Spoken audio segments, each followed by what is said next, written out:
friends, welcome to another session of Sharekhan Pre-Market View with me Shaji Nair.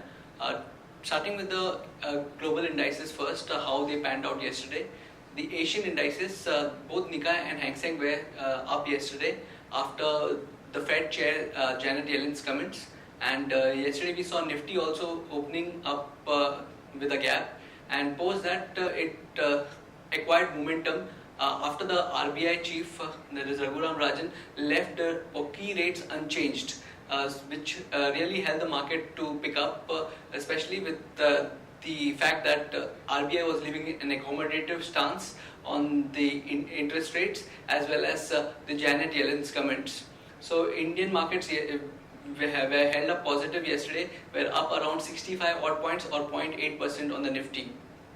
With respect to the fund flow, the FIs were net positive to the tune of 499 crores on the cash side, whereas the DIs were net positive to the tune of 46 crores, whereas the FIs in the future segment were net positive to the tune of 257 crores.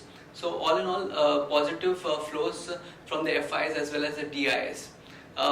With respect to stocks, SBI, ICICI Bank were the top gainers on the Nifty, whereas the top losers on the Nifty were Reliance and Infosys.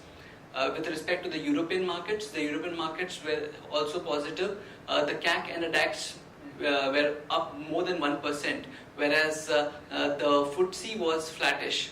The Dow Jones also ended flattish yesterday, and today morning we are seeing a subdued kind of opening for the Asian indices as well as for the SGX. SGX is down about 4 odd points, so we may see a flat start in the markets today morning. And now over to the derivative update. Good morning, friends. I'll give you analysis on derivatives. In yesterday's trading session, after seeing after last few trading sessions when Nifty closed on a flattish note, yesterday's was a trade when Nifty started with a positive gain and thereon it consolidated in a narrow range, but it eventually breaked out the range on the higher side and it went past 8,300 levels, which is the crucial resistance, and eventually managed to give a closing of around 0.65% higher at 8283.15. The open interest terms, we have seen an addition of around 3.5%. Whenever the market has been going up, we have been seeing an addition in the open interest, which is a very positive scenario in the derivative, according to the derivative parameters. We have seen in absolute terms around 7.5 lakh shares were added in open interest. Cost of carry, however, have cooled off a bit from 5.5% to 3.5%. That is Nifty Premium. It came down from anywhere around 28-30 odd points to currently 16-17 points. Put call ratio have also increased by 2 basis points in line with the market going up, and it has seen a very sharp jump in yesterday's trade after the RBI policy.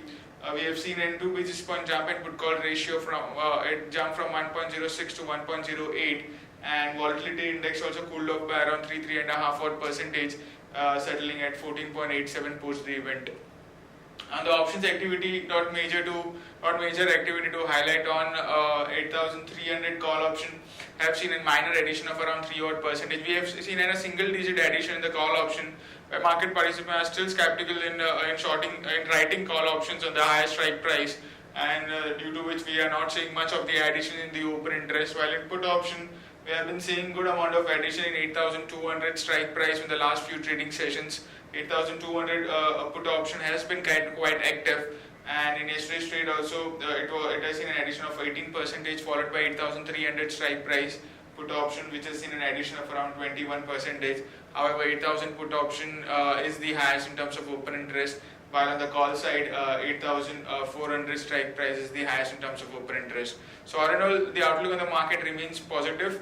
However, 8,300, 8,400 strike price have seen good amount of call writing taking place. It would be difficult in the market to see a constant upside above 8,300. It will be consolidating at the current juncture for the worst case scenario around 8,250, 8,300. We can expect market to see some kind of a consolidation and can trade in a narrow range in the next couple of trading sessions before breaching 8,300 odd levels.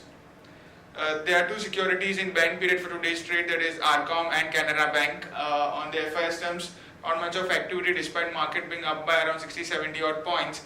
FIs have been net buyers by 257 odd crores. In index futures, index options, they were net buyers by 345 odd crores, while stock futures net sellers by 333 crores and stock options net sellers by 110 crores only.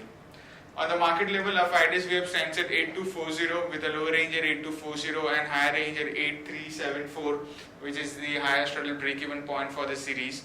And SX Nifty is absolutely flat in today's trade. It's quoting anywhere around 8289, indicating some kind of a flattish opening can be expected in the morning trade. That's it from derivatives. Thank you. Okay, friends, now we shall check out the equity trading ideas for today. On a first trading idea, we have Bharat Forge. The Alstom Bharat Forge Power Private Limited. This is a joint venture between Alstom and Bharat Forge. That has signed a deal worth $220 million with NTPC to supply steam turbine generators. So that is positive for Bharat Forge, and so we recommend going long on Bharat Forge, keeping a stop loss at 733 for an upside target of 770 and 785. We'll now move over to the news update section. GMR Infra has bagged Eastern Dedicated Freight Corridor project at a cost of 2,281 crores. A quality board to consider preferential allotment of shares on June 14th. Then we have Yes Bank shareholders approve raising up to 10,000 crore by issue of debt securities. And yesterday we had Telecom Commission sets a uniform 3% usage charge for telecom companies. It brings in wireless broadband operators under the weighted average formula.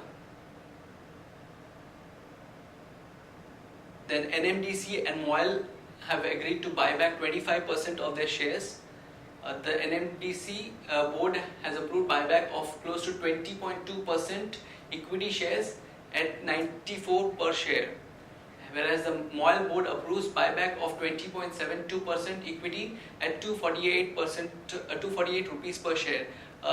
NMDC, I think the price closed at around 91, so not a very significant upside or significant premium.